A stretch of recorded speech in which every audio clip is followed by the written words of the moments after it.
මේ දැස සමයේ ඔබට ඔබගේ ශරීරයේ අධික වේදනාවක් දැනෙනවා. එහෙනම් මේ කියන කතාව ඔබට බොහොම වැදගත්. මියුන නැත්නම් ලෙප්ටෝස්පයිරෝසිස් කියන රෝගය ඔබට වැළඳිලා තියෙන්න පුළුවන්. ලෙප්ටෝස්පයිරෝසිස් නැත්නම් මියුන කියන මේ රෝගී තත්ත්වය ඇති වෙන්නේ ජලයේ ඉන්න බැක්ටීරියාවකගේ.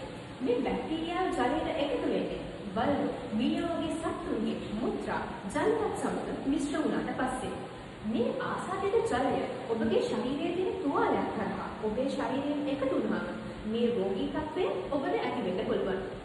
උණ, හිස රැඳය, වමනය, ඇස් රැකවීම, ශරීරයේ අධික වේදනාව මෙන්න මේ මියුන නැත්නම් ලෙප්ටෝස්පයිරෝසිස් කියන රෝගයේ මූලික රෝග ලක්ෂණ වෙනවා. ඔයා මේක නිකන් උණක් කිදේ සැලකුවොත් මේ රෝගය උත්සන්න වෙලා ඔයාව ICU එකේ නතර කරන්නට සිදු වෙන්නට පුළුවන්. ඉතින් ඒ තත්ත්වයෙන් මග ඇරිලා ඉන්න නම් මේ රෝගයේ බරපතල රෝග ලක්ෂණ පිළිබඳ ඔබගේ පූර්ණ අවධානය යොමු කරන්න ඕනේ. ඇස් කහවීම, ඒ වගේම විතරක් නෙමෙයි මුත්‍රා දැවිල්ල, මුත්‍රා පිට වෙනකොට රතු පැහැයෙන් යුක්ත වීම, මුත්‍රා පිටවීමේ අඩුවීම, ක්ලාන්ත ගතිය, හුස්ම ගැනීමේ අපහසුතාවය මේ රෝගයේ බරපතල රෝග ලක්ෂණ. ඉතින් ඔයා හිතන්න මේ රෝගය හැදිලා ස්පිරිතාලේ ඇඳකට වෙලා සේලයින් කටු ගහගෙන දුක් විඳිනවද? එහෙම නැත්නම් මේ රෝගයෙන් ආරක්ෂා වෙනවද කියලා. ඉතින් මේ රෝගයෙන් ආරක්ෂා වෙන්න නම් ඔයා කොච්චර කැමති වුණත් ආස වුණත් මේ ගම්මතේ ඇවිදින්න යන්න එපා.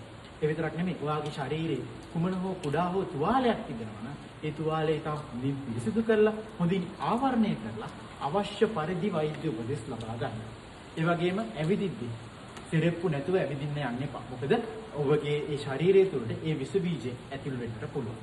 ඒ නිසා පුළුවන් හැම විටම සිරෙප්පු, බූට්ස් වගේ දේවල් පළදින්න. ඒ වගේම බොන වතුර, බෝතල් කළ වතුර, ඒ විතරක් නෙමෙයි උණු කර නිවාගත් වතුර පානය කිරීමෙන් පටන් ගන්න. ඔබ දැනටමත් මඩ වතුරට නිරාවරණය වෙලා තියෙනවා නම් ඒ වගේම මඩ වතුරට නිරාවරණය වෙන්න පුළුවන්. මියුන කියන රෝගී තත්ත්වය ඇතිවීමෙන් වළක්ව ගන්න ඔබට ඩොක්සසයික්ලින් කියන ප්‍රතිජීවකයක් භාවිතා කරන්න පුළුවන්. හැබැයි ඒ අනිවාර්ය වෛද්‍ය උපදෙස් යටතේ.